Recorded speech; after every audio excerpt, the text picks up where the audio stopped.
नमस्कार बंधुरा लावणी kitchen with village फुडे आपनादेर सकलके स्वागत जानाई। आजके निये एसेछि आरो एकटी नतून रेसिपि, सेटा हलो झाल झाल माटन कषा। এই ঝাল ঝাল মাটন কষা আপনারা একবার খেলে হোটেল বা রেস্টুরেন্টে যে খেতে চাইবেন না। এই মাটন কষাটা এত মজাদার এবং সুস্বাদু হয় যে আপনারা একবার খেলে সারা বছরই এর স্বাদ মুখে লেগে থাকবে। তাই আপনাদের কাছে একটাই অনুরোধ, ভিডিওটা প্রথম থেকে শেষ পর্যন্ত দেখবেন, একটুও টেনে দেখবেন না, তাহলে কিন্তু কিছুই বুঝতে পারবেন না। এখানে যে প্রতিটা টিপস আমি বলে দিয়েছি ফলো করার চেষ্টা করবেন, তাহলে আপনাদের রান্নাটাও পারফেক্ট হবে। আমি এই মাটন কষাটা রান্না করে খাওয়ানোর পরে যে প্রশংসাটা পেয়েছি, আশা করি আপনারাও এভাবে রান্না করে খাওয়ানোর পরে আপনারাও প্রশংসা পাবেন। তো চলুন দেরি না করে শুরু করা যাক আজকের রেসিপি। তো এখানে আমি 1 কেজি পরিমাণ খাসির মাংস নিয়েছি। মাংসটা ভালোভাবে ধুয়ে পরিষ্কার করে ছোট ছোট পিস করে নিয়েছি। তারপরে প্যানের পরে কড়াই বসিয়ে আঁচ জ্বালিয়ে এতে আমি পরিমাণ মতো সরিষার তেল দিয়ে দিলাম। অনেকে বলেন খাসির চর্বি রান্না করার পরে কোনো চর্বি খুঁজে পাওয়া যায় না, চর্বিটা একেবারেই গলে যায়। তো আমি এখানে প্রথমে চর্বিটা বেছে আমি তুলে নিলাম। তো এ পর্যায়ে তেলটা কিন্তু আমার গরম হয়ে গেছে। আমি 1 বাটি পেঁয়াজ কুচি দিয়ে দিলাম। পেঁয়াজটা আমি হালকা বাদামি কালার করে ভেজে নেব।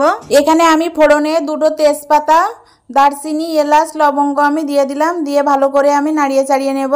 তারপরে এখানে আমি 2 টেবিল চামচের মতো রসুন বাটা, 2 টেবিল চামচের মতো আদা বাটা দিয়ে দিলাম। দিয়ে মশলাটা ভালো করে আমি কষিয়ে নেব যতক্ষণ পর্যন্ত এর থেকে কাঁচা গন্ধটা চলে না যাবে। এখানে মশলাটা আপনারা যতটা পরিমাণ কষাবেন এর টেস্টটা কিন্তু দ্বিগুণ হারে বেড়ে যাবে। তাই চেষ্টা করবেন সময় নিয়ে মশলাটা খুব ভালোভাবে কষানোর।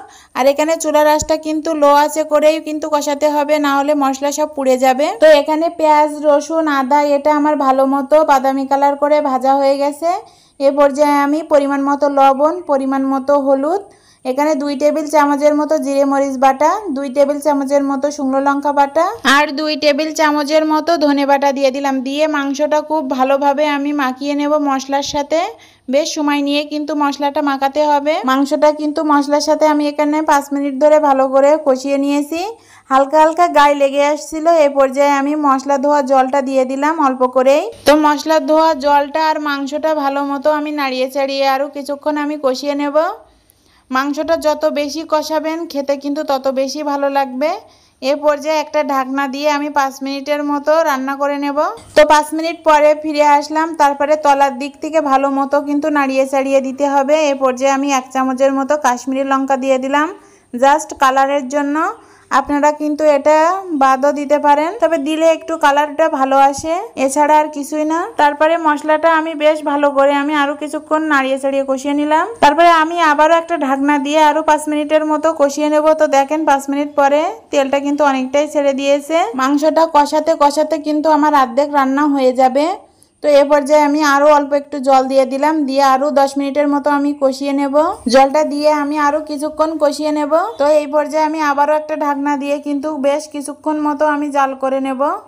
তো দেখেন তেলটা কিন্তু উপরেই চলে এসেছে। মাংসটা কিন্তু এবার আমার অনেকটাই কষানো শেষ। এ পর্যায়ে আগে যে চর্বিটা আমি তুলে রেখেছি এটা দিয়ে দেব। আপনারা জল দেওয়ার একটু আগে এই চর্বিটা দিয়ে দেবেন, দিয়ে একটু নাড়িয়ে চাড়িয়ে জলটা ঢেলে দিবেন। রান্নার শেষে দেখবেন চর্বি কিন্তু একটুও গলে যাবে না, এভাবে আস্তে আস্তেই থাকবে আর খেতেও ভালো লাগবে। চর্বিটা দেওয়ার পরে কিন্তু আপনারা মেলাক্ষণ ধরে কষাবেন না, তাহলে কিন্তু গলে যাবে। জাস্ট 5 মিনিট মতো কষিয়ে নেবেন, যাতে করে চর্বিটার ভিতরে মশলাটা খুব ভালোভাবে ঢুকে যায়। তো দেখেন 5 মিনিট কিন্তু আমার এমনিও হয়ে গেছে। এ পর্যায়ে আমি পরিমাণ মতো জলটা দিয়ে দেব। আপনারা কতটা জল দিতে পছন্দ করেন বা রাখতে পছন্দ করেন আপনাদের পরিমাণ মতো দিয়ে দিবেন। তো জলটা দিয়ে চারিপাশ থেকে আমি হালকা করে নাড়াচাড়া করে একটা ঢাকনা দিয়ে ঢেকে দেব রান্না করার জন্য। তো রান্না হতে থাকুক। এই পর্যায়ে আমি গোটা গরম মশলা বেটে নেব। আমি এখানে 10 মিনিটের মতো কিন্তু রান্না করে নিয়েছি। তো দেখেন ঝোলটা কিন্তু অনেকটাই কমে গিয়েছে আর মাংসটা কিন্তু পুরোপুরি সেদ্ধ হয়ে গেছে। একটু ভালোভাবে নাড়িয়ে চাড়িয়ে এখানে আমি যে গরম মশলাটা বেটে রেখেছি সেটা দিয়ে দেব।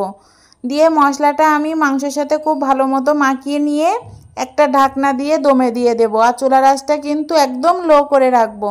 জাস্ট 10 মিনিট পরে ফিরে আসলাম। তো দেখেন রান্না কিন্তু একেবারে পুরোটাই কমপ্লিট। তো আপনারা দেখেই কিন্তু বুঝতে পারছেন রান্নাটা কত সুন্দর এবং মজাদার হয়েছে। গন্ধটা কিন্তু সমস্ত ঘরে মম করছে, এত সুন্দর কালার আর গন্ধ হয়েছে। মাংসতে কিন্তু এক ফোঁটা ঝোল নেই, পুরো তেলটা কিন্তু উপরে ভেসেই উঠেছে। আপনারা যদি এরকম সুন্দর রান্না করতে চান বা প্রিয় মানুষকে খাওয়াতে চান তাহলে বাড়িতে একবার হলেও কিন্তু ট্রাই করে দেখবেন। এটা অনেক মজাদার এবং লোভনীয় একটি রেসিপি। তো ভিডিওটি যদি ভালো লেগে থাকে তাহলে লাইক, কমেন্ট, শেয়ার করতে ভুলবেন না। চ্যানেলে নতুন হয়ে থাকলে সাবস্ক্রাইব করবেন, পাশে থাকা বেল আইকনটিতে ক্লিক করবেন নিত্য নতুন ভিডিও পেতে। তো ধন্যবাদ সকলকে।